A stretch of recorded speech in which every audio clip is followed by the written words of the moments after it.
Good morning. My name is Clark Baker. I, along with my wife, I'm here to represent myself along with my wife, Katie Baker, Chairman Perry, rest of the committee. Thank y'all so much for your diligent work on prioritizing camp safety. In May, Mary Grace Baker stood in her school's church surrounded by her classmates, her teachers, and her family. She was receiving the St. Elizabeth Ann Seton Award, the highest honor at St. Anne's. It was a celebration of her character and the kindness and joy she brought to everyone around her. We all gathered there to honor the way she lived her life, her faith, and touched our lives.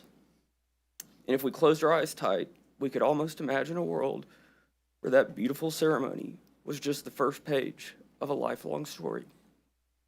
But reality had other plans. Just a few weeks later, we found ourselves in church once again with the same faces, the same classmates and teachers, not celebrating Mary Grace's award, but celebrating Mary Grace's far too brief life. As I mentioned earlier, my name is Clark Baker. I am Mary Grace's father, and I'm here to make sure that nobody has to experience what I have over the last 6 weeks.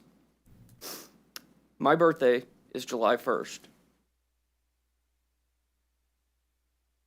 The picture you are seeing was my last living memory of my daughter. Mary Grace was born in April of 2017.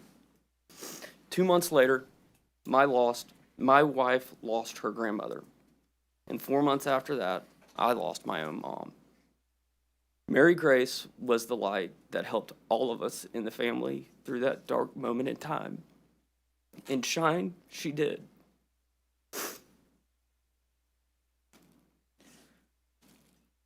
I'll be honest in saying, I don't really know how this works. I have no clue how to navigate these halls. I don't understand House hearings, lobbyists, floor debates. What I do know is that my daughter should still be here. Her death was 100% preventable. Complacency, among other things, led to the deaths of 27 amazing, innocent, beautiful girls. We can't let complacency claim the life of another child. We simply ask for mandatory, common sense, state-regulated safety protocols for camps. That's it. One thing I forgot to mention. We're from Beaumont, Texas. We know about floods, and we understand that Mother Nature can rear her ugly head. But that's not an excuse. Camps, especially those in areas prone to flash floods, should have adequate warning systems and not build cabins in dangerous floodplains. Period. Surely don't put 8 and 9-year-olds in them. Have a legitimate evacuation plan. Know the plan. Practice the plan. Train workers and counselors to implement the plan. To be clear, I don't want to shut down the entire camp industry. Generally speaking, camps are great. Hell, Mary Grace was having so much fun, she didn't even have time to write her family a note.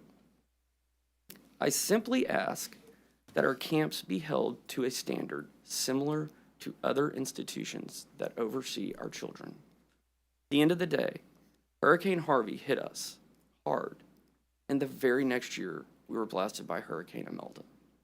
These disasters were both considered 500-year floods. This will happen again, and when it does, it might not even be a flood. The last thing I want is for over 1,100 camps in Texas hosting kids next summer under the same microscope that led to the death of my daughter and 26 of her friends. Please, please don't let another session pass without ensuring campers will come home. Thank you.